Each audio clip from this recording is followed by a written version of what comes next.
Ah,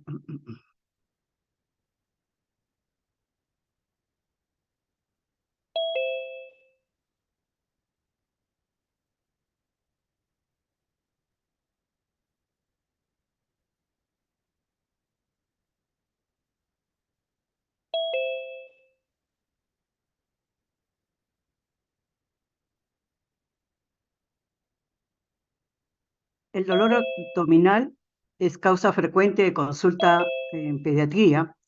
El 15% de las consultas es entre los 5 y 14 años. La mayoría de los casos son procesos autolimitados, son leves. Pero cuando llega a emergencia, el 5% requiere hospitalización y el 1 o 2% requiere tratamiento quirúrgico. El dolor abdominal puede ser agudo, que es médico o quirúrgico, o puede ser crónico, puede ser orgánico o funcional. ¿Cuáles son los tipos de dolor abdominal? Hay 3 tipos: visceral, parietal y referido. El visceral es un dolor pobremente localizado.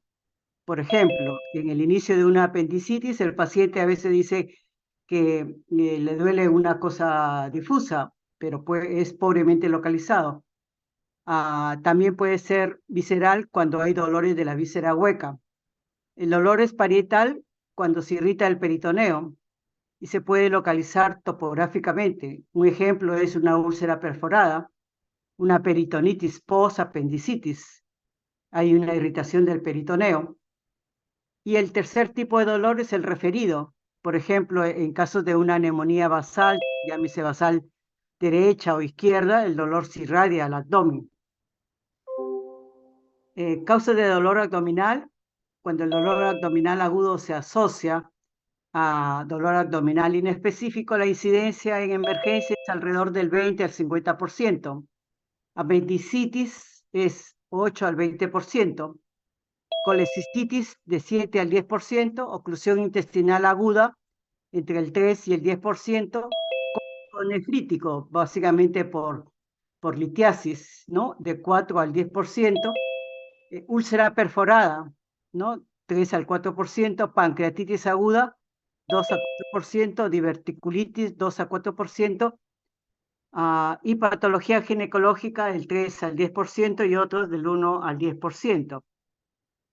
Ahora, en el caso de pediatría, dolor abdominal en paciente pediátrico, causa funcional es el síndrome de intestino irritable, dispepsia funcional, dolor abdominal funcional, constipación funcional, síndrome de vómito cíclico. Ahora, en la mañana, con el grupo del Hipólito, tuvimos un niño que, aparte de tener una encefalitis autoinmune, la madre refería vómitos cíclicos, o sea, hacía más o menos un año. O sea, es un síndrome de vómito cíclico. Y al final el niño no es que como consecuencia de estos vómitos tiene otro problema, sino que así es funcional. La otra causa de dolor abdominal funcional es la migraña abdominal.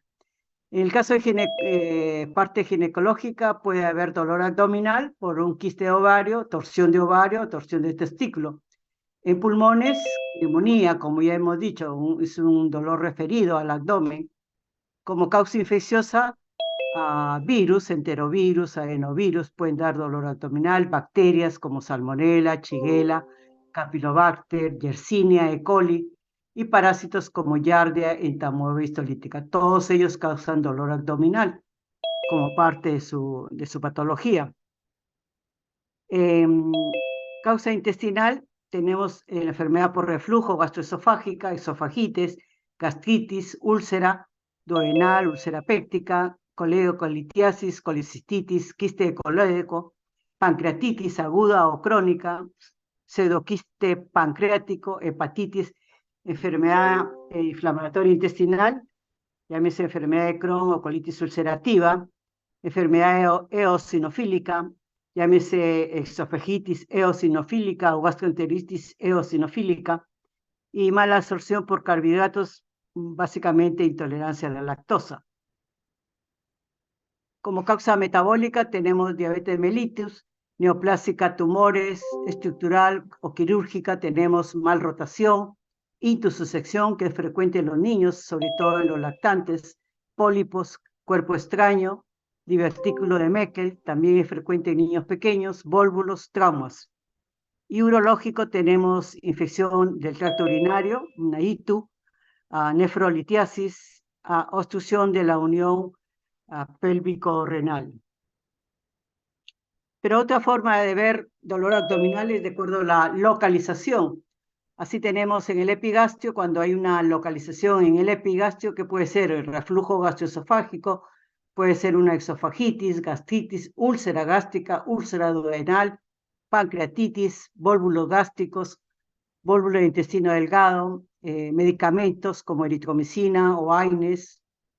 En el cuadrante superior derecho, ¿no? Tenemos hepatitis, que es causa importante de dolor en el cuadrante superior derecho, colecistitis, coledocolitiasis, cólico biliar, colangitis, neumonía del lóbulo inferior derecho, vuelve a salir neumonía como causa de dolor abdominal, enfermedad renal, enfermedad del tracto urinario, una ITU, cuadrante inferior derecho, perdón, izquierdo, tenemos esplenomegalia, ¿no? Está el vaso, infarto del vaso, ¿no?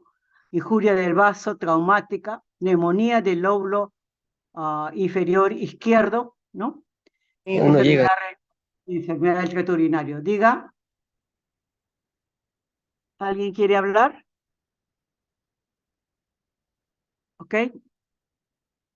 Ah, si está localizado en el hipogastrio, puede ser causa, una causa puede ser la constipación, espasmos del colon, colitis, enfermedad vejiga, ¿no?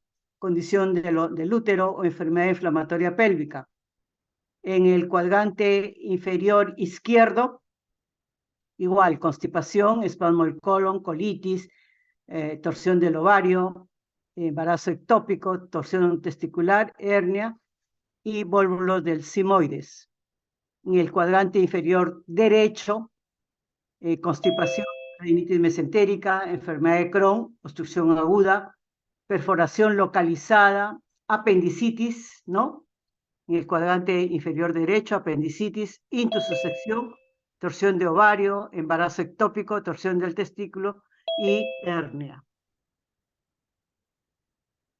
Cuando es la localización periumbilical, tenemos enfermedades funcionales, por ejemplo, acá está migraña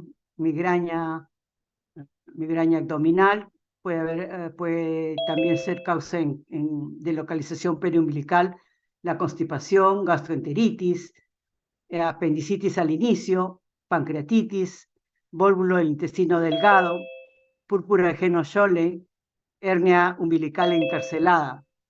No aplicable significa difuso, ¿no? Puede ser una gastroenteritis, perforación, constipación, enfermedad funcional, cólicos. Faringitis estreptocócica es una causa también de dolor abdominal difuso. Intussusección, enfermedad inflamatoria intestinal, púrpura de Heno-Schönlein, cetoacidosis diabética, porfiria, crisis de células de Sickle, vólvulo, migraña abdominal, también es una causa de dolor abdominal difuso, migraña abdominal, síndrome de vómito cíclico, ¿no? Envenenamiento de plomo, ingesta de hierro, fiebre del Mediterráneo familiar, edema angioneurótico y picadura de veneno. Varias localizaciones puede haber en el caso de trauma, infartos, enteropatía sensible al gluten. Entonces, el dolor abdominal, para hacer el diagnóstico de la mayoría de las patologías de dolor abdominal agudo, en pediatría se basa en historia clínica y el examen físico. Historia clínica y examen. Los exámenes auxiliares lo único que hacen es confirmar la sospecha clínica. Entonces, lo que vamos a ver es la causa más frecuente de abdomen agudo en pediatría, que es una apendicitis. Los alumnos del Hipólito, los que han, bueno, todos han rotado ya conmigo, y siempre vamos a emergencia, y varios alumnos o varios grupos hemos visto niños con apendicitis. Lo más pequeño que hemos visto es una criatura de 1 año, y lo más grande que hemos visto es un adolescente varón de 11 años. Y, y han tenido la oportunidad de ver la diferencia entre lo que es palpar o sentir o ver, sentir la sensación de lo que es un abdomen agudo, ¿no? La diferencia entre uno normal y un abdomen agudo. Y la causa más frecuente en emergencia, como vimos en las estadísticas, es apendicitis, ¿no? En los niños es igual. La incidencia mayor es de 6 a 12 años.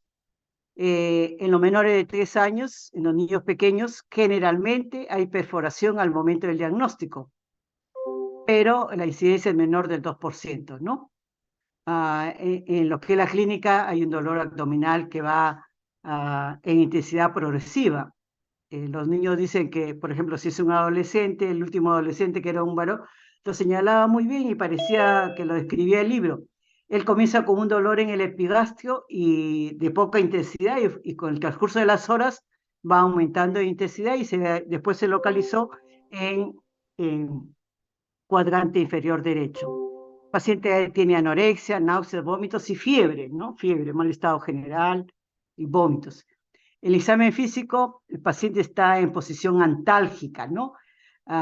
Está casi quieto, evita movimientos bruscos, el abdomen tiene una rigidez muscular, disminución de ruidos hidroaéreos, y muchos niños tienen hiperestesia cutánea. Este adolescente uno no lo podía ni tocar, o los alumnos no podían ni tocar porque le dolía intensamente. Después que lo vimos nosotros, vinieron los cirujanos pediatras y uno de ellos le machucaba al fondo y el pobre niño gritaba porque tenía una hiperestesia cutánea terrible y ya tenía el diagnóstico ecográfico de una apendicitis. Pero ahí se pudo ver cuán severo es la hiperestesia cutánea, ¿no? Estos pacientes con abdomen agudo por apendicitis. En lo que es laboratorio, generalmente hay leucocitosis con neutrofilia y una proteína C reactiva elevada. Entonces, pasamos a lo que es dolor abdominal crónico. El dolor abdominal crónico se define como 3 episodios de dolor durante los últimos 3 meses. Ese es dolor abdominal crónico, y que interfiere con las actividades diarias. Lo que es epidemiología de dolor abdominal crónico ocurre en el 10 al 18% de la población escolar, y generalmente hay 2 picos. Un pico es de 4 a 6 años y el otro pico es de 8 a 19 años. En los mayores de 9 años, la relación mujer-varón es de 1.5 sobre 1, ¿no? Más en femenino. El dolor abdominal crónico es un problema frecuente en pediatría. Los desórdenes gastrointestinales corresponden al 50% de los pacientes que vienen al consultorio de un gastroenterólogo pediatra. La mayoría del dolor abdominal en los niños es de tipo funcional.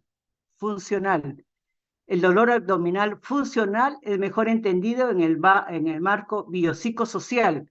Esto lo definió el equipo de expertos que se reunieron en Roma, y actualmente nosotros aplicamos el Roma 4, que es una clasificación para ver estos desórdenes gastrointestinales funcional.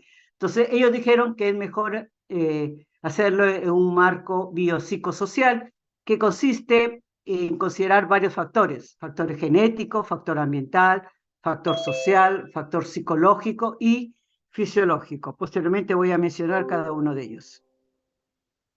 Entonces, ¿qué es lo que hicieron? Hace 25 años un grupo de expertos se reunieron en Roma para hacer un sistema de clasificación de los desórdenes gastrointestinales funcionales para mejorar el diagnóstico y dar una información sobre estos síndromes que son comunes.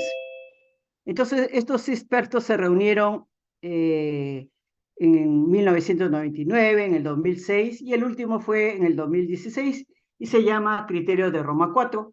Y como yo les mencioné, básicamente lo que ellos mencionan es aplicar un modelo biopsicosocial, considerando también los trastornos de interacción del eje cerebro-intestino. Entonces, en esta reunión de Roma 4, que fue en el 2016, establecieron una clasificación de estos síndromes funcionales y en lo que es los niños pequeños hicieron esta clasificación: regurgitación de lactante, rumiación, síndrome de vómitos cíclicos en niños pequeñitos, cólico de lactante, diarrea funcional, disquesia infantil, estreñimiento funcional. En lo que es niños mayores y adolescentes, los criterios de Roma 4 hacen la clasificación de estos trastornos en H1, náuseas funcionales y vómitos, y otra vez viene lo que es el síndrome de vómitos cíclicos. Esto es frecuente en los niños. Náuseas funcionales y vómitos funcionales, síndrome de rumiación, aerofagia. En lo que es H2, trastorno de dolor abdominal funcional, que es la clase de nosotros de hoy día, y lo clasifica en dispepsia funcional, síndrome de intestino irritable, migraña abdominal y dolor abdominal funcional no especificado. Y el último es el H3, que son trastornos funcionales de la defecación. Ahí está estreñimiento funcional, incontinencia fecal no retentiva. Entonces ahora vamos a hablar sobre lo que son los trastornos funcionales de dolor abdominal, que es la clase de hoy día. Y nuevamente, dispepsia funcional, síndrome de intestino irritable, migraña abdominal, dolor abdominal funcional no especificado en otro lado. Vamos a hablar sobre lo que es la fisiopatología del dolor abdominal crónico funcional. Fisiopatología. De dónde salen estos, o cómo se explica, o cómo se intenta explicar, ¿no? Entonces, para definir los desórdenes gastrointestinales funcionales, se debe tomar un modelo biopsicosocial, como dice el grupo de expertos de Roma. Este modelo define los desórdenes gastrointestinales como síntomas que resultan en una combinación de varios factores. Uno de ellos son eventos tempranos en la vida, llámese genéticos o ambientales. Otros factores son los factores psicológicos, ¿no? Que son el estrés, característica de la personalidad, el estado psicológico del paciente y los soportes sociales.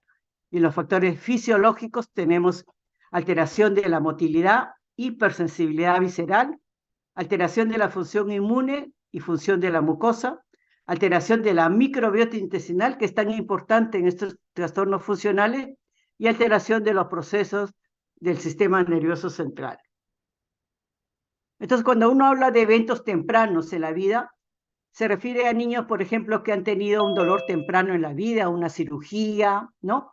Y que posteriormente causan dolor abdominal crónico a través del desarrollo de la hipersensibilidad visceral. Hipersensibilidad visceral. Entonces, hay familias que reportan desórdenes gastrointestinales funcionales, lo que sugiere una causa genética. Si es su familiar, es una causa genética. Asimismo, se han identificado genes que tendrían relación con esta hipersensibilidad visceral causante del dolor. Así también hay genes en lo que es el síndrome de intestino irritable. El procesamiento del dolor abdominal incluye o va por sectores alfa-2 adrenérgicos y va por sectores de serotonina importantes para la transmisión del dolor. En los factores psicosociales, los pacientes con desórdenes gastrointestinales funcionales tienen alta incidencia de estrés, de ansiedad, de depresión, y debido a esto, los niños tienen o los adolescentes tienen ausencias escolares, disminución de la calidad de vida, problemas sociales.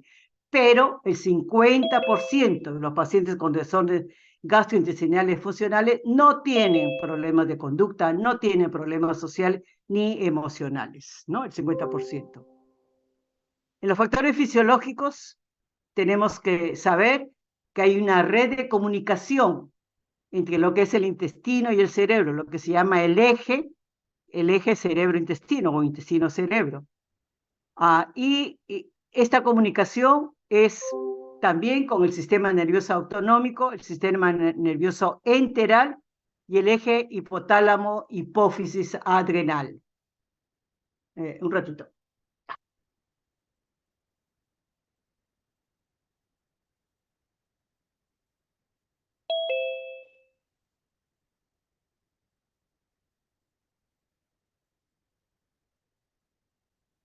La hipersensibilidad visceral, ¿de dónde viene? Se debe a receptores sensoriales aferentes que tienen umbral disminuido a la estimulación. De ahí se origina la hipersensibilidad visceral, que es que esto se produce a nivel de todo el tracto gastrointestinal, de todo el tracto. Puede haber hipersensibilidad visceral que se debe a receptores sensoriales aferentes que tienen un umbral disminuido a la estimulación. El otro factor que tiene importante como factor fisiológico es el eje hipotálamo-hipófisis adrenal. Nosotros sabemos que este eje es vital para la respuesta del individuo al estrés. El estrés al final termina en la secreción del cortisol por la glándula adrenal, ¿no? Cuando hay estrés hay aumento de cortisol. Entonces ambos mecanismos, tanto hormonal como neural, tienen que ver con la función de la célula intestinal, la célula inmune y la célula del músculo liso. Entonces hay una comunicación, como dicen los expertos, tienen que ver un desorden biopsicosocial y funcional, sobre todo factores fisiológicos, ¿no? Entonces tenemos que tener importante el conocimiento que hay un eje intestino-cerebro y que también interviene el sistema nervioso autonómico, el sistema nervioso enteral y el eje hipotálamo-hipófisis adrenal. Otro factor fisiológico es inflamación. Se sabe que en dolor abdominal crónico, dolor abdominal funcional, hay un desbalance entre lo que es las citoquinas proinflamatorias y las citoquinas antiinflamatorias, lo que sugiere que hay una alteración en la regulación inmune en la enfermedad.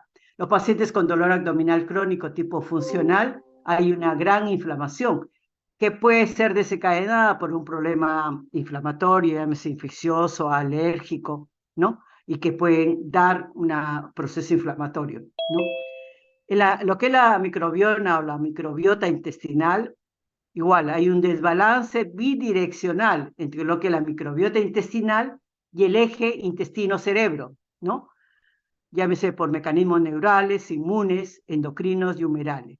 Entonces, cuando hay esta microbiota intestinal alterada en los pacientes con dolor abdominal crónico, el dar probióticos da cambios en este eje, intestino-cerebro, y al producirse estos cambios hay una disminución de la secreción del cortisol por el estrés y hay una disminución de las conductas tanto de ansiedad como depresión.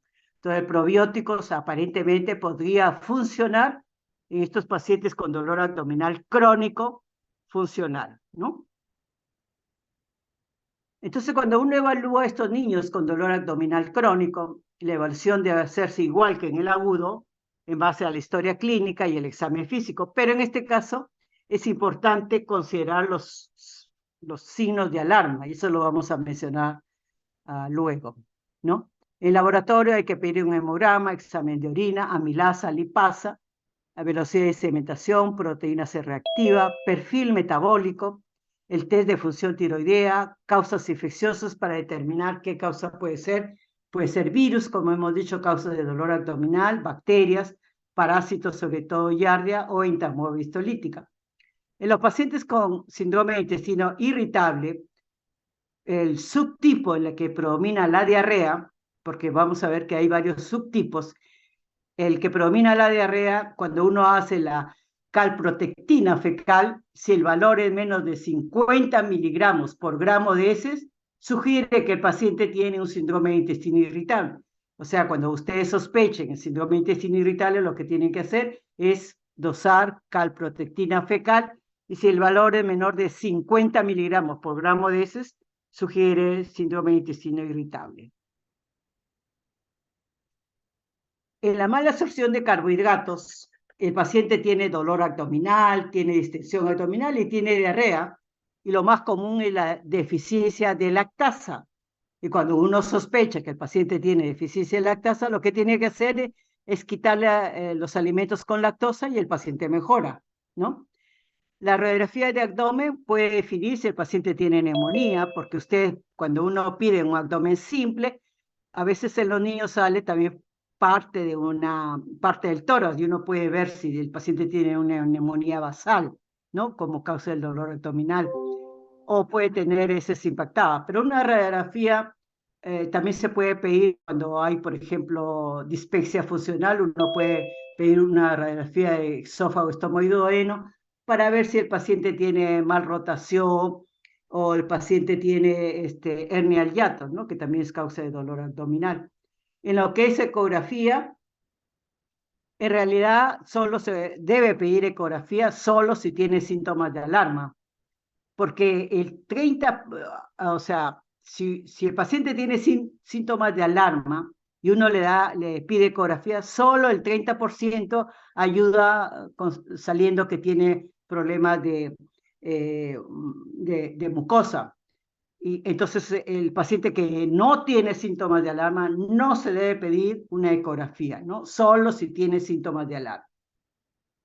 Y endoscopía en caso de dolor abdominal crónico solo ayuda en el 25 al 50%. ¿Cuáles son los signos de alarma signos de alarma que sugieren alto riesgo de enfermedad orgánica en los niños con dolor abdominal crónico? Estos signos de alarma son importantísimos cuando uno evalúa un dolor abdominal funcional, porque si tiene estos síntomas o estos signos, pueden sugerir una enfermedad orgánica. Y entonces ahí sí hay que hay que llevarlo a mayores estudios. Solo si tiene síntomas de alarma.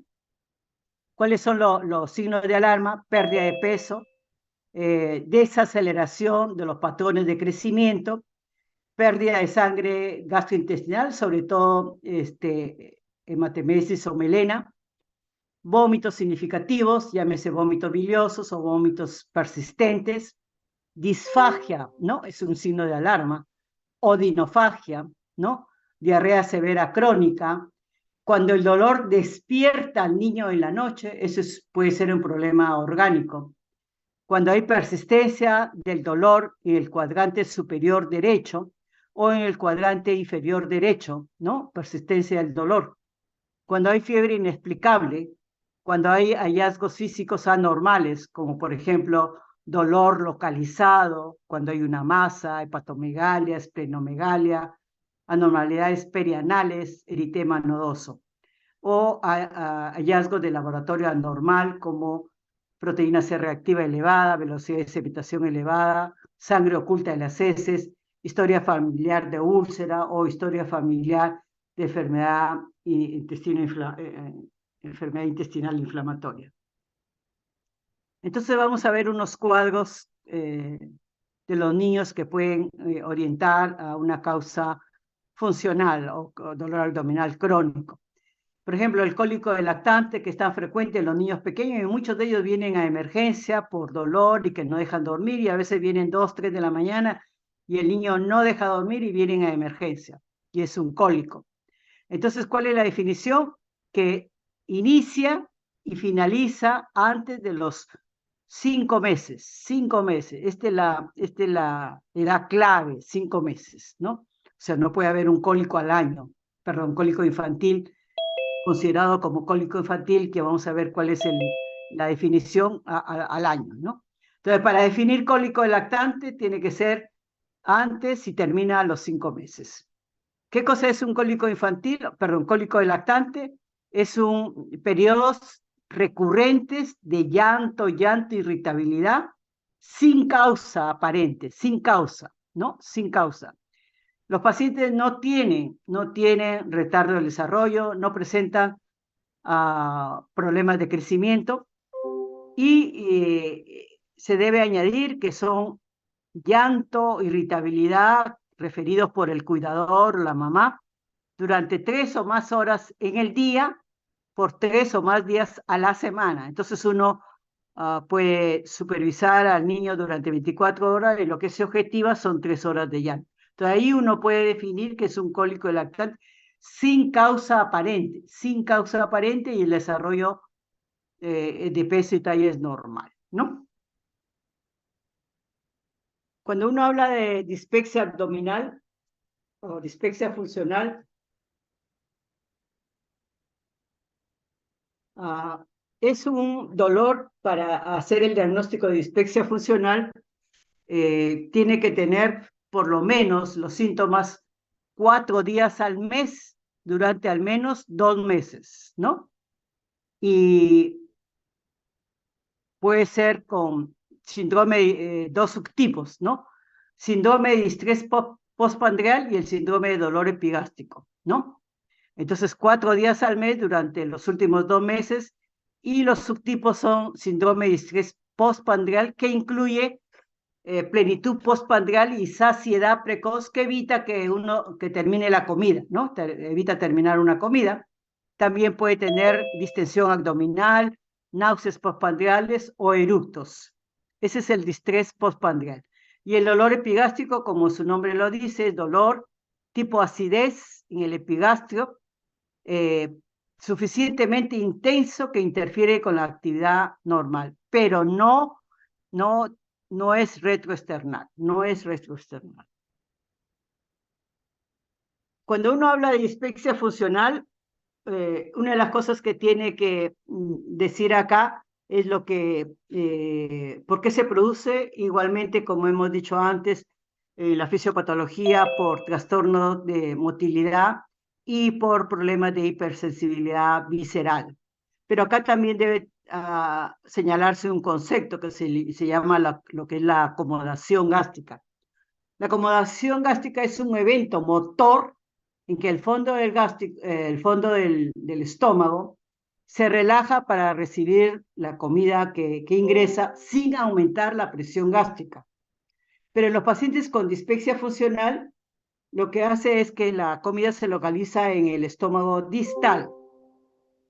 También se sabe que la dispepsia funcional puede tener como antecedentes previos infecciones como salmonela, E. coli, Campylobacter, Giardia, norovirus. O sea, puede tener ese antecedente importante, ¿sí? Entonces, en la evaluación clínica y en el tratamiento, eh, eh, mm, hay que tener, cuando uno evalúa a estos pacientes, lo que es signos de alarma, ¿no?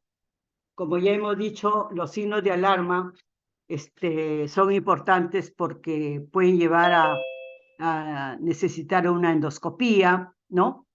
O una radiografía. Entonces, los signos de alarma uno siempre tiene que tener en cuenta, porque si tiene signos de alarma y uno le indica una radiografía de esófago, estómago y duodeno para ver, por ejemplo, causa de dolor abdominal, puede ser una malrotación, una hernia al hiato, ¿no?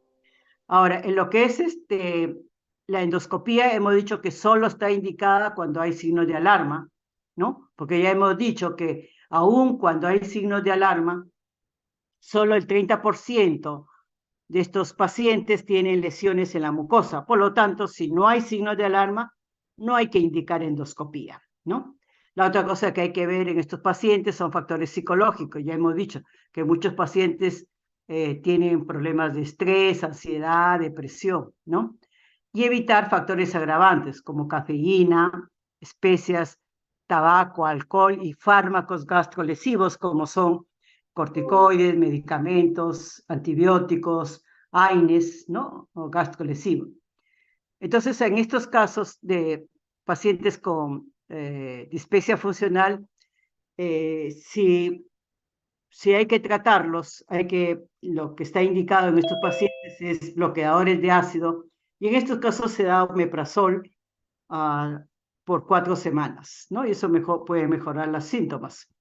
Los procinéticos mayormente es controversial en los niños, pero hay los prokinéticos como cisaprida, domperidona, pero el problema es la cisaprida, que está ligada a problemas cardíacos, y la domperidona a problemas neurológicos.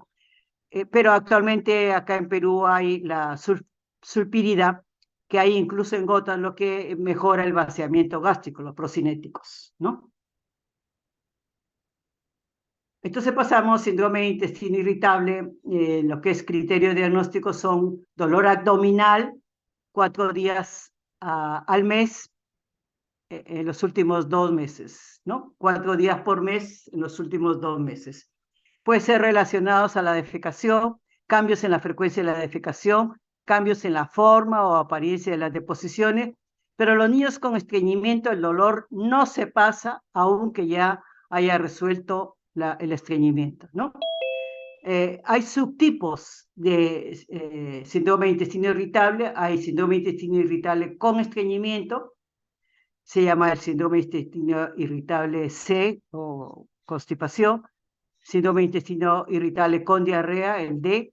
Síndrome de intestino irritable mixto, con estreñimiento y diarrea, y el síndrome de intestino irritable no definido o indefinido. En la evaluación siempre hay que ver los signos de alarma, siempre hay que ver. Como yo dije anteriormente, cuando uno piensa en síndrome de intestino irritable, uno le puede pedir al paciente calprotectina fecal, y si sale menos de 50 miligramos por gramo de heces, uno puede tener sospecha que es un síndrome de intestino irritable. Uno puede dar probióticos, ya hemos dicho que la microbiota intestinal está alterada en los pacientes con dolor abdominal crónico tipo funcional, pero cuando uno da probióticos lo que hace es un cambio en el eje cerebro-intestino, y por lo tanto uno puede tener disminución del estrés y mejoramiento de las conductas de ansiedad y depresión. El otro, para calmar el dolor, se puede usar bromuro de otilonio, que acá hay en Perú, es el Spamodex. Aceite de menta, ¿no? Que es un tratamiento complementario, que es un antiespasmódico natural. Y la otra cosa importante en lo que es síndrome de intestino irritable es la dieta, la dieta. Nosotros sabemos que en la dieta, en la comida, hay muchos monosacáridos, disacáridos, oligosacáridos y polioles fermentados, que produce pues dolor abdominal, distensión. Entonces, cuando uno tiene un síndrome de intestino irritable, una de las cosas que tiene que hacer es una terapia de la dieta. Entonces, la dieta que uno le indica a la nutricionista que uno le debe decir al paciente es la famosa FODMAP, que significa monosacáridos, disacáridos, oligosacáricos, polioles fermentados. Esas son las siglas, ¿no?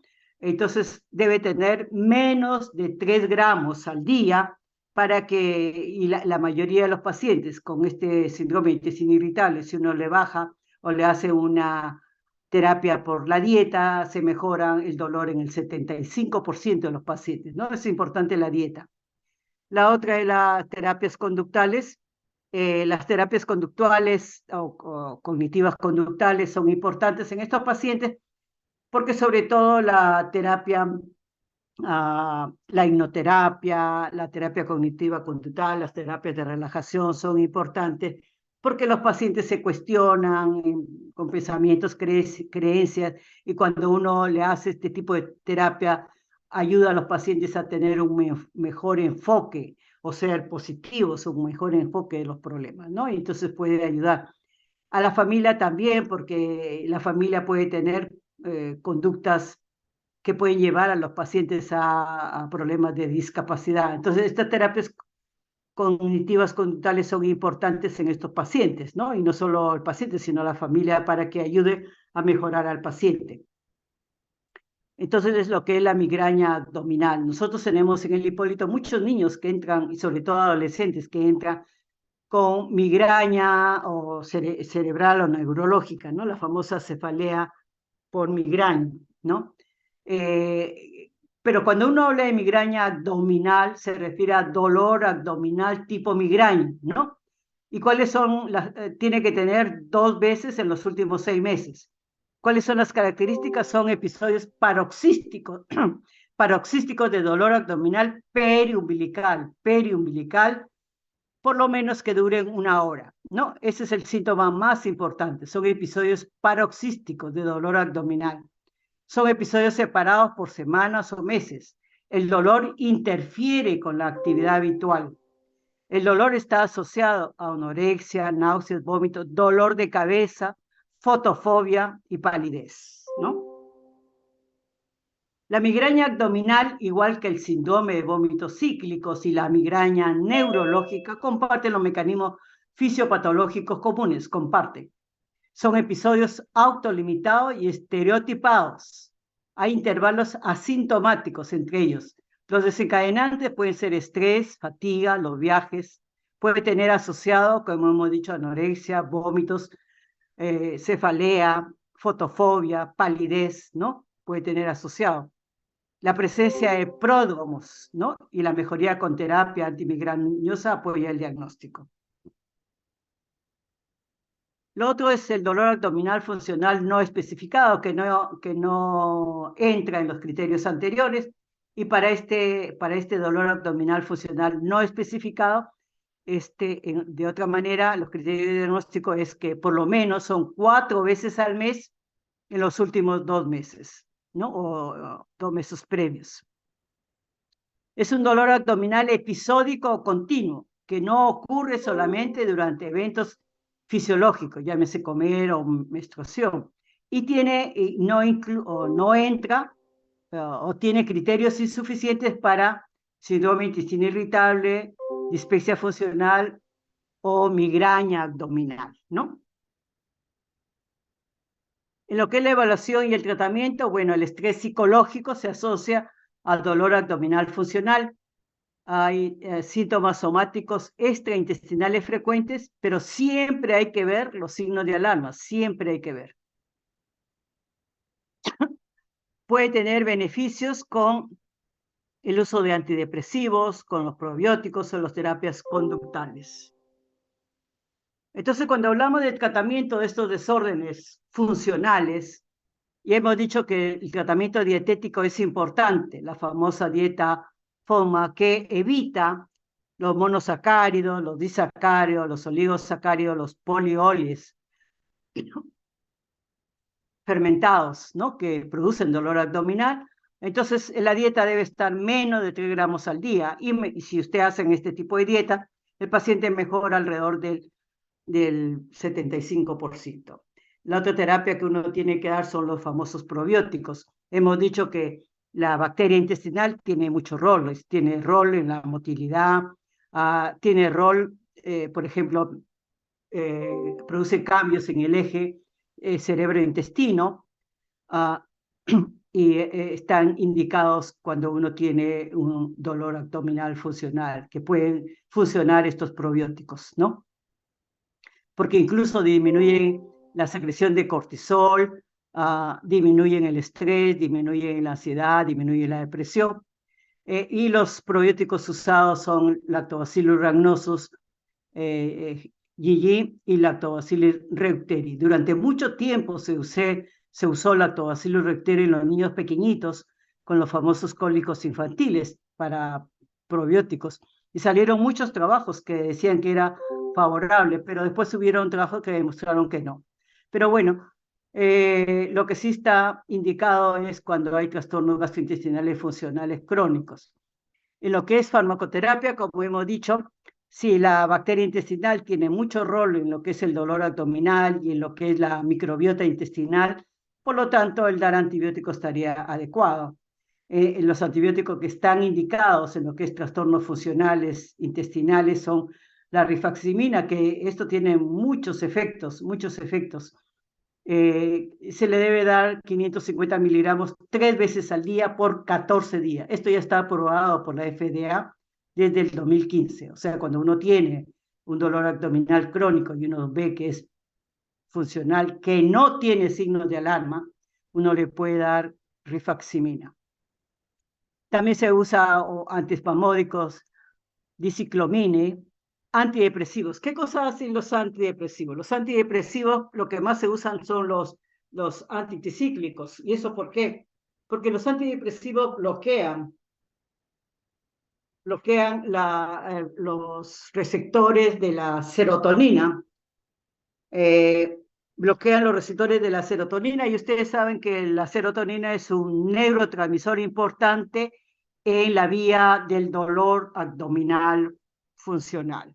Entonces, los antidepresivos tienen efectos anticolinérgicos, disminuyen el tránsito gastrointestinal, mejoran o modulan la hipersensibilidad visceral. Entonces, los antidepresivos se deben usar en estos pacientes, citalopram, y el que mejor funciona son la amitriptilina, que es un antidepresor tricíclico, funcionan en estos pacientes.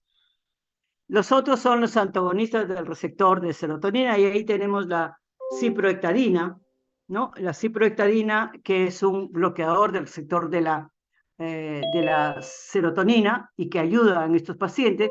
Tenemos la ciproheptadina y la tegaserol. La otra tratamiento que se da en estos pacientes es el soporte psicosocial, ¿no? Que es tan importante. Terapia cognitiva conductual y la medicina complementaria que hemos dicho, por ejemplo, la menta, ¿no? En lo que es la dispepsia funcional, es importante los bloqueadores de ácido, omeprazol, se debe dar por 4 semanas, procinético ya hemos mencionado, la cisaprida, domperidona, pero acá en Perú hay la sulpirida, que hay en gotas, ¿no? Que es un procinético y ayuda acelera el vaciamiento gástrico. Los otros que hemos mencionado, antagonistas del receptor de serotonina, uno de ellos es la ciproheptadina. Los antidepresivos, el mejor usado es la amitriptilina, que es un antidepresor tricíclico. Entonces, como conclusiones, tenemos que en los niños con dolor abdominal, en un neonato, en un niño pequeño, generalmente los problemas funcionales son benignos, pero generan gran ansiedad familiar, ¿no? Son papás que vienen la noche, en la madrugada, porque el niño no deja dormir, llora a más de una hora y ya están llegando a emergencia, pero uno lo examina bien y uno ve que el niño pues está bien de peso, talla, pero está llorando y la madre pues se desespera. Entonces hay que hacer una valoración adecuada, sobre todo para ver signos de alarma. Y si todo está bien y lo único que tiene es un dolor abdominal, el tratamiento sería informar y tranquilizar a la familia, ¿no? Y en los niños mayores y en los adolescentes es un espectro amplio, ¿no? Entonces, Roma 4, dice que uno debe ver desde el punto de vista biopsicosocial, o sea, factores fisiológicos, factores psicológicos, psíquicos, ambientales, culturales, ¿no?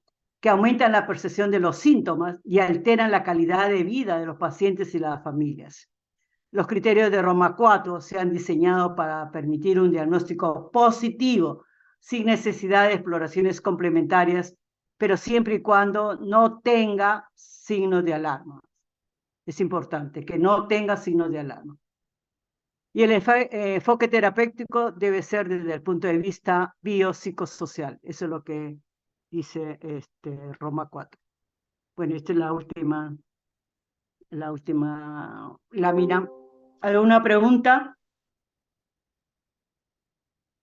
Doctora, buenas tardes. Una pregunta. ¿En qué Ya, caso decía que se tenía que usar antibiótico para el dolor funcional? ya. Si revisamos, a ver si encuentro la lámina. En la fisiopatología, doctora.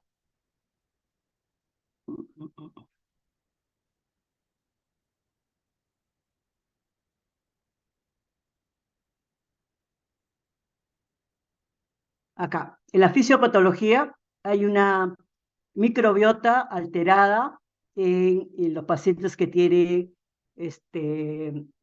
dolor abdominal funcional. Entonces, lo que se sabe, en estos pacientes hay un desbalance bidireccional y hay que dar probióticos. Lo que usted se refiere es a antibióticos también, ¿no? Sí, doctora. Ya. Es igual, o sea, como en la en la fisiopatología, es importante tener en cuenta la microbiota intestinal que está alterada en estos pacientes. Y la microbiótica intestinal es básicamente bacterias, y está alterada. Entonces está alterada porque hay un desbalance entre la microbiota intestinal y el eje intestino-cerebro. Entonces, y la microbiota está hecha básicamente de bacterias, ¿no? Por ejemplo, en el síndrome de intestino irritable hay unas bacterias que son las proteasas, ¿no? Que predominan las proteasas, cosa que no es normal en los pacientes o sea, en los niños, en los pacientes normales o las personas normales, no hay proteasas. Sin embargo, el síndrome de intestino irritable tiene ese tipo de bacterias. Entonces, hay bacterias diferentes en los pacientes con síndrome de intestino irritable, con dolor abdominal funcional. Entonces, si hay problema de bacterias, se le debe dar antibióticos. Esa es la fisiopatología, ¿no? Si tiene bacterias que condicionan la enfermedad, uno tiene que darle antibióticos. Y el antibiótico probado por la FDA a partir del 2015 es la rifaximina. Usted debe dar 550 miligramos 3 veces al día por 14 días. Porque si el problema es problema de alteración a nivel de la microbiota por bacterias ajenas al intestino, uno tiene que darle antibióticos. Esa es la explicación. ¿Sí? Doctora, muchas gracias. ¿Otra pregunta?